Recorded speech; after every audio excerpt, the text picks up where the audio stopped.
My dear students, welcome in today's video session. आज की class में हम डिस्कस करेंगे एक इम्पोर्टेंट टॉपिक जो रहेगा अपना rules for image formation in case of convex mirror. हमें आज की क्लास में कॉन्वेक्स मिरर के में इमेज फॉर्मेशन के लिए हमें कुछ रूल पढ़ने हैं। उन्हीं रूल्स को हम डिस्कस करेंगे आज की क्लास में। तो सबसे पहले बात कॉन्वेक्स मिरर की हो रही है, तो आपको कॉन्वेक्स मिरर बनाना आना चाहिए। तो आपको सबसे पहले एक ग्लास, एक स्फीयर लेना है जो कि ग्लास का बना हुआ है। फिर उसका एक पोर्शन कट कर लेना है, उस स्फीयर को ऐसे कट कर लेना है। कट करने के बाद में ये जो आपके पास में कर्व्ड ग्लास का जो पार्ट बना है, इसको एक साइड से पेंट कर देंगे बल्जिंग इनवर्ड की साइड। ये बल्जिंग इनवर्ड है, यहाँ से पेंट करेंगे तो अब ये बन चुका है मिरर। और ये मिरर है कौन सा? Convex mirror. ये हम पढ़ चुके हैं पहले। और कॉन्वेक्स मिरर के सेंटर में से हम एक लाइन पास करवाएंगे। ये लाइन क्या होती है? Principal axis. ओके, सो जिस पॉइंट से ये प्रिंसिपल एक्सिस मिरर में से पास करती है उस पॉइंट को हम बोलते हैं पोल। और ये जिस स्फीयर का पार्ट होता है ये मिरर, उसके स्फीयर के सेंटर को हम बोलते हैं सेंटर ऑफ कर्वेचर। तो ये सेंटर ऑफ कर्वेचर इसी कॉन्वेक्स मिरर का हो जाएगा। और पोल और सेंटर ऑफ कर्वेचर के बीच का जो पॉइंट होता है वो होता है फोकस। तो हमारे पास कॉन्वेक्स मिरर तैयार है, हमें अब रूल्स को स्टडी करना है। तो रूल फर्स्ट क्या कहता है? रूल फर्स्ट कहता है बेटा कि आपके पास में कोई ऑब्जेक्ट है और उससे इंसिडेंट रे एमिट हो रही है और इंसिडेंट रे आ रही है पैरेलल टू प्रिंसिपल एक्सिस। मतलब ऑब्जेक्ट क्या है? इन्फिनिटी पे रखा होगा, मिरर से बहुत दूर रखा होगा, तभी तो इंसिडेंट रे क्या है? पैरेलल टू प्रिंसिपल एक्सिस आएगी। If incident ray comes along parallel to principal axis, फिर क्या होगा? मिरर पे किसी पॉइंट पे स्ट्राइक करेगी जो कि इसका पॉइंट ऑफ इंसिडेंस बनेगा। और मिरर से स्ट्राइक करने के बाद में this incident ray will get reflected, और ये रिफ्लेक्ट कर जाएगी। और ये जिस डायरेक्शन में रिफ्लेक्ट करेगी, ओके, ये वाली रेज क्या है? रिफ्लेक्टेड रे होगी, it will be reflected ray. तो ये फर्स्ट रूल क्या कहता है? फर्स्ट रूल कहता है कि रिफ्लेक्टेड रे फोकस के अलोंग क्या करेगी? रिफ्लेक्ट करेगी। मतलब ये जो फोकस वाली लाइन है ना, इसके अलोंग क्या करेगी? रिफ्लेक्ट करेगी। ठीक है, तो ये क्या था? First rule. कॉन्वेक्स मिरर में हमें इस बात का ध्यान रखना है, when incident ray comes along parallel to principal axis, then after reflection it will reflect along focus। Focus से जो लाइन कनेक्ट कर रही है, फोकस वाली लाइन के along क्या करेगी? रिफ्लेक्ट करेगी। सेकेंड रूल क्या कहता है? सेकेंड रूल को स्टडी करने से पहले हमें एक कॉन्वेक्स मिरर बनाना पड़ेगा। हमने कॉन्वेक्स मिरर ये बना लिया है, ठीक है। और कॉन्वेक्स मिरर के इंपॉर्टेंट पार्ट कौन कौन से होते हैं? तो उसका पोल, सेंटर ऑफ कर्वेचर और फोकस। सेकंड रूल बेटा क्या कहते हैं? सेकंड रूल कहता है कि अब मान लीजिएगा कि ऑब्जेक्ट क्या है, पहले तो आपने मिरर के सामने रखा हुआ था। अब ऐसा हो सकता है ऑब्जेक्ट क्या है? मिरर के सामने नहीं है, ठीक इन फ्रंट नहीं है, वो क्या है? मिरर से किसी एंगल पे रखा हुआ है। सपोज करो यहाँ पे कोई सोर्स ऑफ लाइट है, मिरर से काफी डिस्टेंस पे है, तो उस केस में यहाँ पे कोई सोर्स ऑफ लाइट होगा तो उससे रेज आएगी। कौन सी रेज आएगी? Incident ray. और कितनी इंसिडेंट रे निकलेगी? बहुत सारी निकलेगी।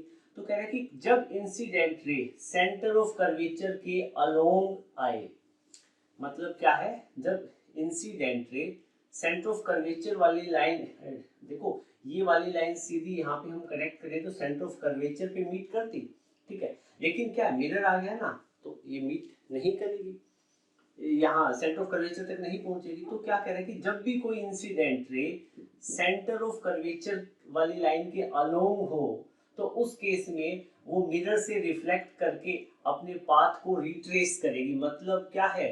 ये इंसिडेंट रे वापस उसी डायरेक्शन में क्या हो जाएगी? रिफ्लेक्ट हो जाएगी। ये सेकंड रूल है। ये ऐसा ही रूल हमने कॉन्केव मिरर के केस में भी हम स्टडी कर चुके हैं। ऐसा क्यों होता है मैंने आपको रीजन बताया था, एक बार फिर से मैं आपको बता देता हूँ।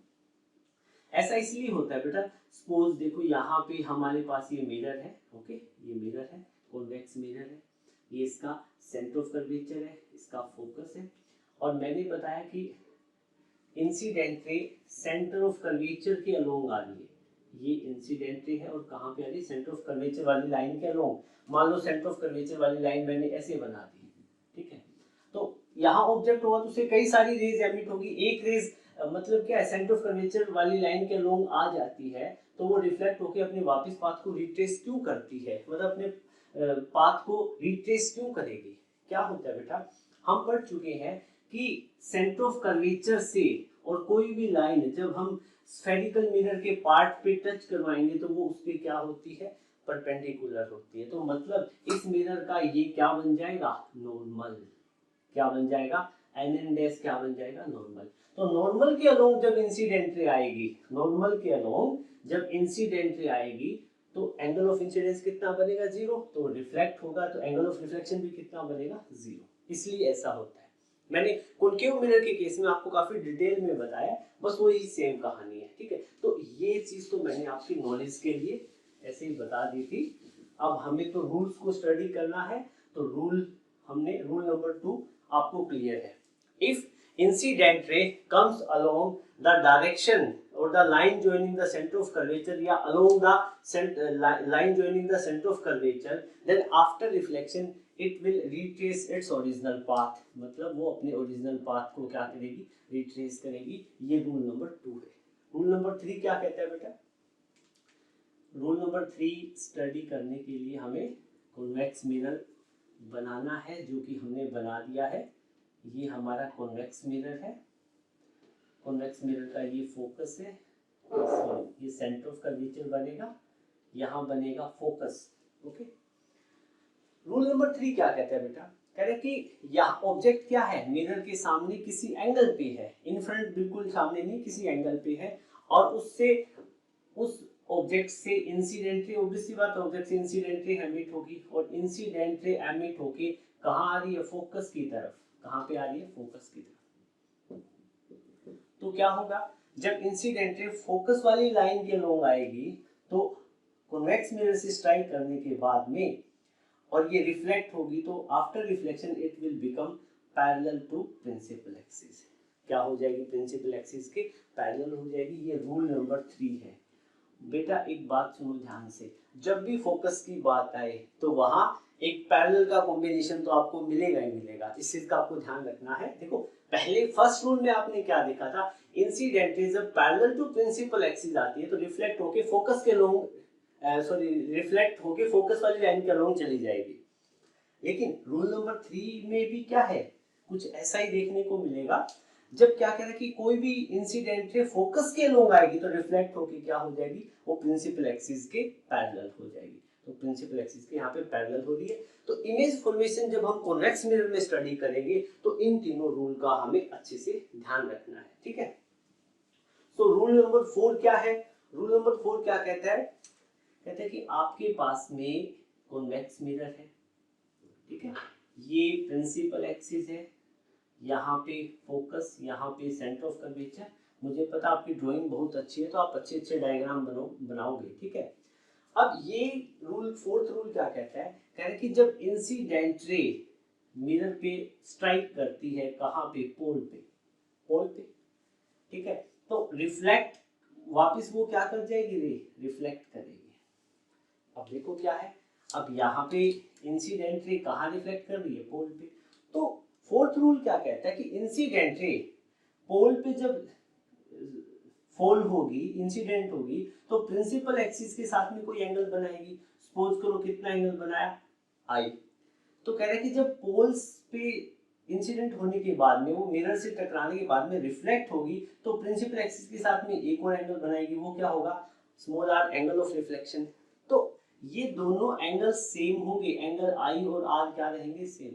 मतलब कॉन्वेक्स मिरर पे जब उसके पोल पे कोई भी लाइट इंसिडेंट हो तो उसने जो प्रिंसिपल एक्सिस के साथ में जो एंगल बनाया है वही एंगल रिफ्लेक्टेड रे किसके साथ बनाएगी, प्रिंसिपल एक्सिस के साथ में। What does it mean, of light incident on principal, if ray of light incident on pole on convex mirror then it will make same angle with principal axis। मतलब क्या है, incident angle जो angle principal axis के साथ में बनाएगी, incident ray जो angle principal axis के साथ में बनाएगी, वही एंगल क्या है, रिफ्लेक्टेड रे प्रिंसिपल एक्सिस के साथ में बनाएगी। फोर्थ रूल ये कहता है।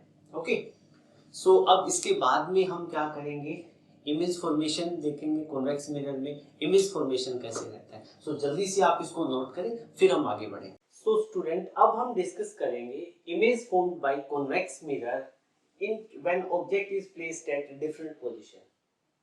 हम देखेंगे कॉन्वेक्स मिरर के केस में इमेज फॉर्मेशन कैसा रहेगा। इमेज फॉर्मेशन के लिए अभी जो मैंने आपको 4 रूल बताए थे, वो 4 रूल आपके टिप्स पे होने चाहिए। वो रूल आपको आते हैं अच्छे से, तो इमेज फॉर्मेशन में आप खूब मजा करेंगे। तो देखो, सबसे पहले फर्स्ट ऑफ ऑल क्या है बेटा, हमारे पास कॉन्वेक्स मिरर है, ये कॉन्वेक्स मिरर है, ठीक है। कॉन्वेक्स मिरर थोड़ा सा अच्छा सा हम बना लेते हैं। ओके, सो कॉन्वेक्स मिरर है, ठीक है। हम दो कॉन्वेक्स मिरर बनाते हैं और दोनों ही केस में हम देखेंगे इमेज फॉर्मेशन कैसा रहेगा। ये बेटा कॉन्वेक्स मिरर है, हमारे पास दो कॉन्वेक्स मिरर है। आपको पता है कॉन्वेक्स मिरर में क्या क्या पार्ट होते हैं, कंपोनेंट कौन कौन से मेन पॉइंट होते हैं, पोल, सेंटर ऑफ कर्वेचर, फोकस। तो यहाँ पे भी क्या रहेगा, सेंटर ऑफ कर्वेचर, फोकस और पोल। सो फर्स्ट केस क्या है, फर्स्ट केस कहता है if object is placed at infinity. Object कहां पे रखा हुआ है, इंफिनिटी। ऑब्जेक्ट क्या है, कॉन्वेक्स मिरर के सामने बहुत दूर रखा है, यहाँ पे। ऑब्जेक्ट हमेशा लेफ्ट में रखते हैं। अब आप कॉन्वेक्स मिरर ऐसे बना दोगे, राइट में ऑब्जेक्ट रखोगे तो कोई फायदा होगा क्या।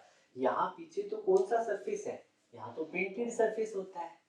You are getting my point. यहाँ रिफ्लेक्शन तो होगा ही नहीं। एक स्टूडेंट ने एक बार ये क्वेश्चन किया था, तो स्टूडेंट है, कुछ भी पूछ सकते हैं, काफी होनहार बच्चे होते हैं। सो बेटा क्या है, अब आपके पास में कॉन्वेक्स मिरर के सामने ऑब्जेक्ट रखा हुआ है और इंफिनिटी पे है। सपोज कीजिएगा यहाँ पे इंफिनिटी है, ओके। और ये ऑब्जेक्ट मिरर के बिल्कुल सामने है, प्रिंसिपल एक्सिस पे ही रखा है। कहाँ पे रखा हुआ है ऑब्जेक्ट, प्रिंसिपल एक्सिस पे ही रखा हुआ है। This is our principal axis. जब ऑब्जेक्ट इंफिनिटी पे हो और तब उससे क्या एमिट होगी, ऑब्जेक्ट कहाँ पे, इंफिनिटी पे है, फर्स्ट केस ये है। तो जब उससे रेज एमिट होगी, वो क्या होगी, पैरेलल टू प्रिंसिपल एक्सिस होगी। क्या होगी बेटा, पैरेलल टू प्रिंसिपल एक्सिस। बहुत सारी रेज एमिट होगी, ऊपर भी दो और बना दो, नीचे भी दो और बना दो, कोई फर्क नहीं पड़ता, ठीक है। मैंने दो इंसिडेंट रे क्या है, एमिट करवा दी, ऑब्जेक्ट इंफिनिटी पे है। सो इस केस में रेज क्या, पैरेलल टू प्रिंसिपल एक्सिस जाएगी। और आपको पता है जो रेज पैरेलल टू प्रिंसिपल जाती है कॉन्वेक्स मिरर की तरफ, आफ्टर रिफ्लेक्शन वो क्या है, फोकस के अलोंग जाएगी। कहाँ जाएगी, फोकस के अलोंग। और फोकस की तरफ ऐसे तो आगे तो जा नहीं पाएगी, तो फिर क्या, अब इंसिडेंटली रिफ्लेक्ट करेगी, तो ये फोकस से लाइन वाली, जो फोकस से जो लाइन ज्वाइन हो रही है उसके अलोंग क्या है, चली जाएगी, ठीक है। सो इस केस में अब एक बात बताओ, आपसे पूछा गया है कि कॉन्वेक्स मिरर इमेज कैसे फॉर्म करेगा। तो यहाँ पे इमेज का फॉर्मेशन, अब ये इंसिडेंट रे और ये कौन सी, रिफ्लेक्टेड रे, ये भी रिफ्लेक्टेड रे। इमेज का काम, इमेज किससे रिलेट करती है, रिफ्लेक्टेड रे से, हम पढ़ चुके हैं पहले। तो एक बात बताओ बेटा, रिफ्लेक्टेड रे रियलिटी में तो कहीं मेरे को मीट करती हुई नजर नहीं आ रही, because both reflected rays are diverging in nature. So अब इन रिफ्लेक्टेड रे को मैं बैकवर्ड डायरेक्शन में एक्सटेंड करता हूँ। क्या करता हूँ, ये रिफ्लेक्टेड रे थोड़ी सी आप क्या है, ऐसे बना सकते हो फोकस के अलोंग अच्छे से, ताकि इमेज फॉर्मेशन में क्लैरिटी रहे।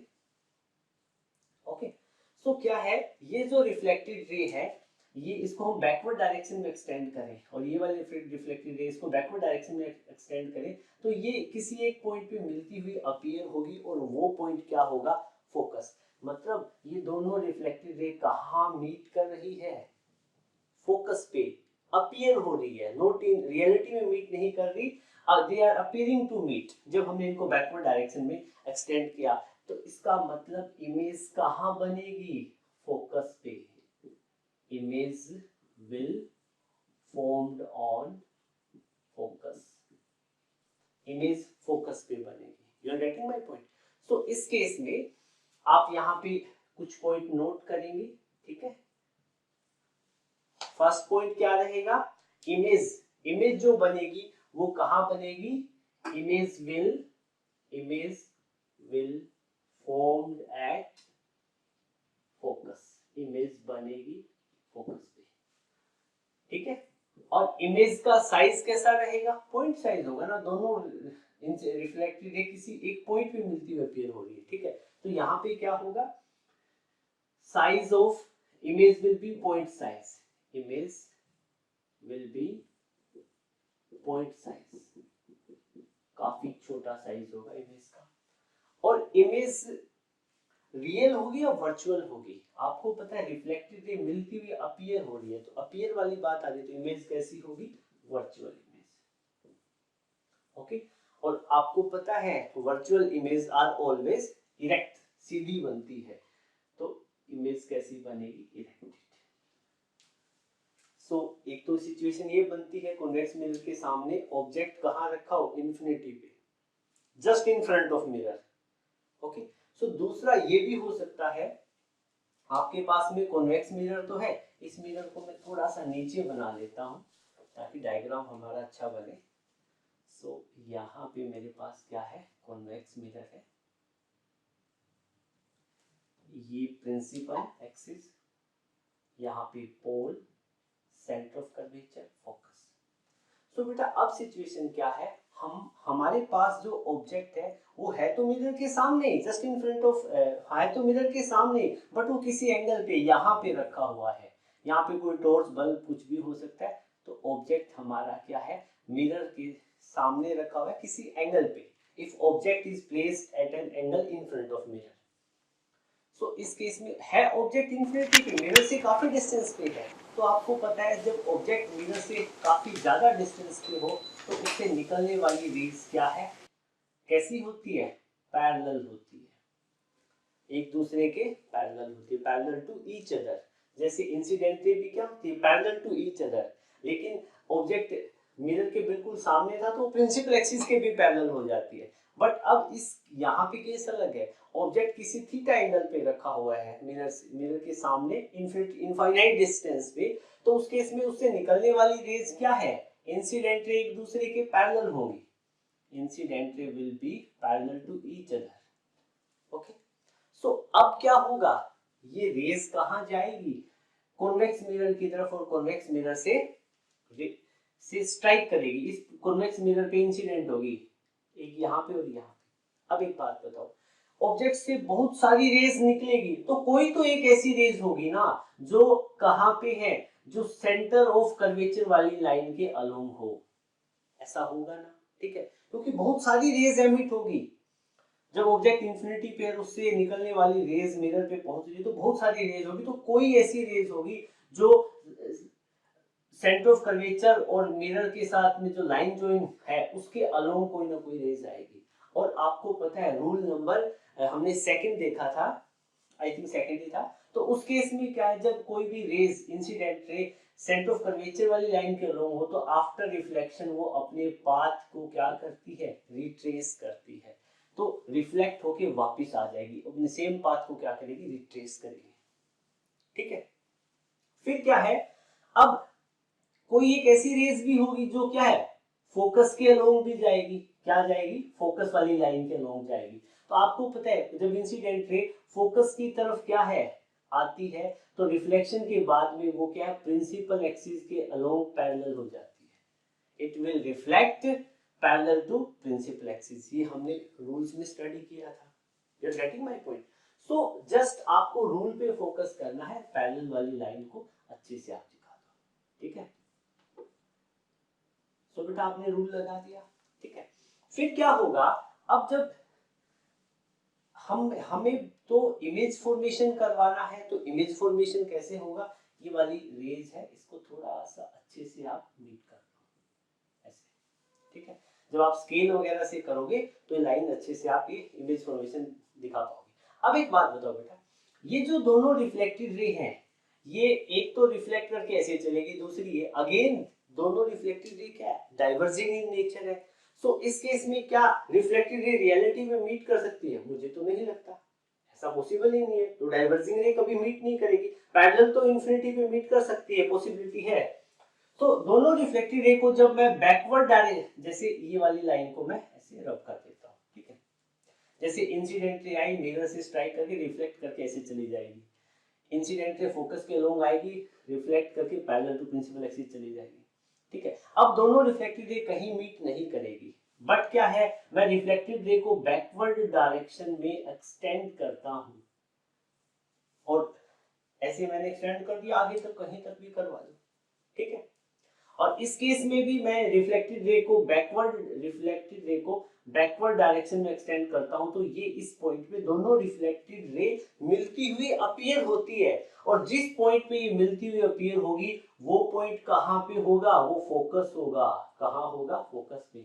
मतलब क्या है, यहाँ पे आपके पास ऑब्जेक्ट था जिसका साइज क्या था, ए बी था, तो यहाँ पे इस ऑब्जेक्ट की इमेज आपको अपीयर, यहाँ पे इस ऑब्जेक्ट की क्या इमेज दिखेगी, कैसी इमेज, वर्चुअल इमेज। क्यों? क्योंकि रिफ्लेक्टेड रे आपको मिलती हुई अपीयर हो रही है, क्योंकि रिफ्लेक्टेड रे को आपने एक्सटेंड किया ना बैकवर्ड डायरेक्शन में, तो मिलती हुई अपीयर हो रही है। तो यहाँ पे इस ऑब्जेक्ट की, ए बी ऑब्जेक्ट की इमेज बनेगी ए डैश बी डैश, ओके। और इस इमेज की लोकेशन कहाँ होगी, फोकस, कहाँ पे होगी, फोकस पे। कैसी इमेज बनेगी, वर्चुअल, और इमेज, वर्चुअल इमेज इरेक्ट होती है, सीधी बनेगी, साइज कैसा होगा, ऑब्जेक्ट से काफी छोटा होगा।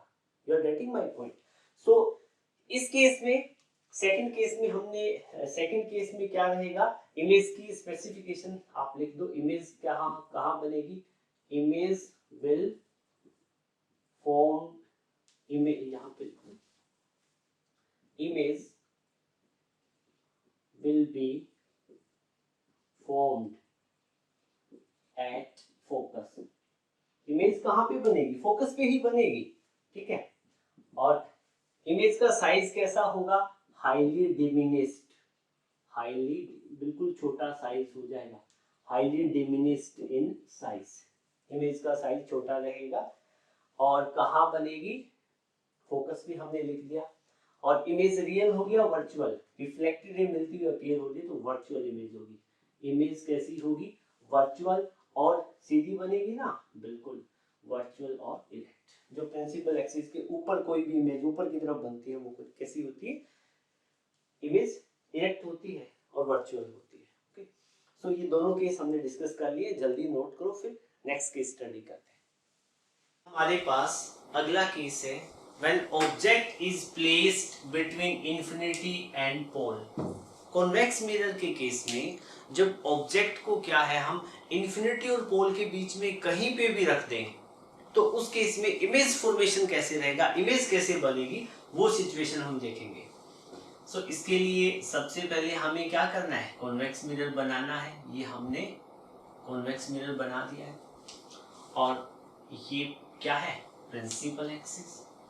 प्रिंसिपल एक्सिस आप ड्रॉ कर दो, ये कुछ पॉइंट होते हैं, पोल, सेंटर ऑफ कर्वेचर, फोकस, ये ड्रॉ कर दो। अब आपको क्या बोला गया है कि ऑब्जेक्ट कहां रख दिया, देखो यहां पे कोई पॉइंट है इन्फिनिटी, यहां पे है पोल, इन्फिनिटी और पोल के बीच में कहीं पे भी आप ऑब्जेक्ट रखो। यहां पे देखो, if object is placed between infinity and pole, infinity, between infinity and pole, तो उस केस में इमेज फॉर्मेशन देखो क्या रहने वाला है। सपोज करो मेरा ऑब्जेक्ट ये है A B, okay, A B is my object. So A B object है, ए बी क्या चीज है बेटा, ऑब्जेक्ट है। ऑब्जेक्ट से क्या एमिट होगी, इंसिडेंट रे। एक ऑब्जेक्ट से कितनी रेज एमिट हो सकती है, बहुत सारी, large number of, but for the sake of convenience we will take 2 और 3। सो इस ऑब्जेक्ट से हम रेज लेंगे, कौन सी रेज लेंगे, एक तो ले लेंगे पैरेलल टू प्रिंसिपल एक्सिस, क्योंकि इस रेज की हमें नॉलेज है, रूल्स में हमने पढ़ा है, कोई incident ray parallel to principal axis जाएगी तो उसका क्या होगा, क्या होगा, after reflection that will go, after reflection that ray will go, or that ray will reflect along focus, ये focus वाली लाइन के along क्या हो जाएगी, रिफ्लेक्ट कर जाएगी, ठीक है। इसका थोड़ा सा और अच्छा आपको रिफ्लेक्शन दिखाना है तो आप बिल्कुल इसको फोकस की लाइन में ही दिखा, ठीक है। आपकी ड्राइंग स्किल्स पे डिपेंड करता है। ओके, सो एक रेज तो हमने दिखा दी, दूसरी रेज हम कैसे दिखा सकते हैं? दूसरी रेज आप इससे दिखा दो, इससे रेज किसी एंगल पे निकलेगी, ठीक है, तो आप यहां से पोल की तरफ एक रे दिखा दो, एक रेज क्या इंसिडेंट है ये वाली दिखा दे, रिफ्लेक्ट होकर इधर आ जाएगी। You are getting my point? और आपको पता है प्रिंसिपल एक्सिस और इंसिडेंट रे के बीच में जितना एंगल बनेगा उतना ही एंगल क्या है प्रिंसिपल एक्सिस और रिफ्लेक्टेड रे के बीच में बनेगा, क्योंकि according to law of reflection. फिर आप कहोगे सर ये तो प्रिंसिपल एक्सिस ले रहे हो, नॉर्मल क्यों नहीं ले रहे? क्योंकि पॉइंट पी पे पोल पे जब नॉर्मल ड्रॉ करेंगे तो वो प्रिंसिपल एक्सिस के अलोंग ही आता है। ओके, सो ये चीज दिखानी जरूरी नहीं है, ठीक है, जस्ट आप इतना दिखाओ। सो इस केस में हमें बात इमेज फॉर्मेशन की करनी थी, तो इमेज फॉर्मेशन को इमेज फॉर्मेशन में हेल्प कौन करेगा? Reflected ray. तो एक रिफ्लेक्टेड रे ऊपर की तरफ जा रही है, दूसरी ये नीचे की तरफ जा रही है। क्या ये रियलिटी में मीट करेगी? आई डोंट थिंक सो, ऐसा नहीं होगा। तो फिर क्या होगा? आप इनको बैकवर्ड डायरेक्शन में एक्सटेंड करो, ये पोल की तरफ रेंज जा रही है, इसको बैकवर्ड डायरेक्शन में एक्सटेंड करो, और ये वाली रिफ्लेक्टेड रे इसको भी क्या करो? बैकवर्ड डायरेक्शन में एक्सटेंड करो। तो यहाँ पे किसी पॉइंट पे मिलती हुई अपीयर होगी, बिटवीन पोल एंड फोकस, पोल और फोकस के बीच में मिलती हुई अपीयर होगी। तो यहाँ पे क्या हो जाएगा? इमेज फॉर्मेशन हो जाएगा। यहाँ पे क्या बनेगा? इमेज किसका? इस ए बी ऑब्जेक्ट का। और ए बी ऑब्जेक्ट था तो इसकी इमेज देखो प्रिंसिपल एक्सिस पे बनानी पड़ेगी ना आपको, इमेज प्रिंसिपल एक्सिस पे ही बनाओगे, तो यहाँ पे इमेज बनेगी ए डैश बी डैश। तो ऑब्जेक्ट का साइज बड़ा था, इमेज कंपैरेटिवली क्या बनी? स्मॉल। इमेज क्या बनी? स्मॉल। सो ये कॉन्वेक्स मिरर के केस में आप इन्फिनिटी और पोल के बीच में कहीं पे भी आप क्या रखो? ऑब्जेक्ट रखो, तो इमेज कैसी बनेगी? स्मॉल। देखो इसमें इमेज की कैरेक्टरिस्टिक्स मैं बताता हूँ क्या क्या बनेगी। पहले तो इस पर्टिकुलर केस में इन्फिनिटी और पोल के बीच में जब भी आप ऑब्जेक्ट रखोगे तो इमेज कहाँ बनेगी? Image will be formed between कहाँ बनेगी? Between pole and focus. कहाँ बनेगी? पोल और फोकस के बीच में। डन। सेकंड पॉइंट, लोकेशन हमने इमेज की बता दी। इमेज कैसी बनेगी? रियल या वर्चुअल? इमेज कैसी बन रही है? वर्चुअल। इमेज होगी वर्चुअल, और आपको पता है virtual images are always erect, सीधी होती है। थर्ड, इमेज का साइज कैसा होगा? छोटा होगा ना। Image will B diminished in size. मतलब ऑब्जेक्ट का जो साइज रहता है उससे क्या है? इमेज छोटी ही बनेगी। तो कॉन्वेक्स मिरर का यूज मैंने आपको बताया था इनिशियली, जब मैंने स्फेरिकल कॉन्वेक्स मिरर और कॉन्केव मिरर के यूज आपको बताए थे। तो कॉन्वेक्स मिरर का मैंने बताया था आपको यूज क्या होता है। कॉन्वेक्स मिरर को कहाँ यूज करते हैं? जैसे आपकी बाइक का साइड मिरर है, बाइक का जो साइड मिरर होता है, कार का साइड मिरर है, तो उसमें कॉन्वेक्स मिरर होता है। उस पे लिखा होता है ना, object in the mirror are closer than they appear. कुछ ऐसा पढ़ा है आपने? बिल्कुल जरूर देखा होगा। तो सपोज करो यहाँ पे एक बहुत बड़ा ट्रक है, कॉन्केव मिरर के सामने क्या है? बहुत बड़ा ट्रक है, ठीक है। यहाँ पे मतलब सपोज करो यहाँ पे हमारे पास कोई एक स्टूडेंट है यहाँ पे, और वो अपनी बाइक पे है। कौन सी बाइक है? हाईबुसा डकैटी, पता नहीं, कई तरह की बाइक आती है, ठीक है। स्पोर्ट्स बाइक बनाई है मैंने, देखो डिजाइन कितना प्यारा बना है, आपने देखी नहीं होगी ना आज तक। ओके, सो एक स्टूडेंट है, और ये स्टूडेंट कौन हो सकता है? सपोज करो, हर बार मैं इनको नहीं, आज अनुज को बिठाते हैं। सो अनुज बैठा है, और अनुज क्या कर रहा है? इस डकैटी को ड्राइव कर रहा है। सो अब ये बाइक के जो साइड मिरर है, सपोज करो इस बाइक का साइड मिरर यही है, इस बाइक का साइड मिरर क्या है? ये है। तो अब क्या है? अनुज इस डायरेक्शन में ड्राइव कर रहा है, ठीक है, और फिर क्या करेगा? वो बाइक के साइड मिरर में देखेगा तो पीछे क्या आ रहा है? ट्रक आ रहा है। ये क्या चीज है? ट्रक है, या बस कह दो, क्या है? बस है। तो इसको जब कॉन्वेक्स मिरर में बस छोटी दिखेगी या बड़ी दिखेगी? अरे बस का साइज तो बहुत बड़ा है, जो मिरर में देखते हैं तो बस छोटी सी दिखती है ना। बिल्कुल यहाँ पे भी ऐसा ही होता है। तो कॉन्वेक्स मिरर में जब अनुज क्या है? बस को देखेगा तो बस इतनी सी दिखेगी, जहां इमेज बनेगी वहीं बस दिखेगी ना, तो यहाँ पे बस दिखेगी। जनरेटिंग बाई बहुत छोटी सी, और ऑब्जेक्ट को यहाँ बनाओ, जहां ऑब्जेक्ट रखा है वहीं बस बनाओ, ये बस बहुत बड़ी थी, ठीक है। इसीलिए कॉन्वेक्स मिरर यूज करते हैं बाइक के साइड मिरर में। और क्या होता है, जहाँ पे भी टी पॉइंट बनते हैं वहां पे भी कॉन्वेक्स मिरर, क्योंकि हमारा मोटिव क्या होता है कि हमें ऑब्जेक्ट जैसा है वैसा ही दिखे, उसकी इरेक्टेड इमेज बने सीधी। हम ट्रक को उल्टा देखना चाहेंगे या सीधा, सीधा देखना चाहेंगे, पीछे कोई ट्रक आ रहा है तो, ठीक है, तो उसकी इरेक्टेड इमेज बने और स्मॉल इन साइज। इसीलिए हम क्या यूज करते हैं, बाइक के साइड मिरर में, कार के साइड मिरर में, बस के साइड मिरर में हम कॉन्वेक्स मिरर ही यूज करेंगे। ओके, जो रोड पे टी पॉइंट लगे होते हैं वहां पे। It was all about today's class. उम्मीद करता हूँ आज का टॉपिक आपको अच्छा लगा होगा। सो वीडियो को लाइक जरूर करना और अपने मैक्सिमम फ्रेंड के साथ में शेयर करना। सो नेक्स्ट वीडियो में हम मिलेंगे एक नए टॉपिक के साथ में, और वो रहेगा mirror formula. So thank you, have a good day.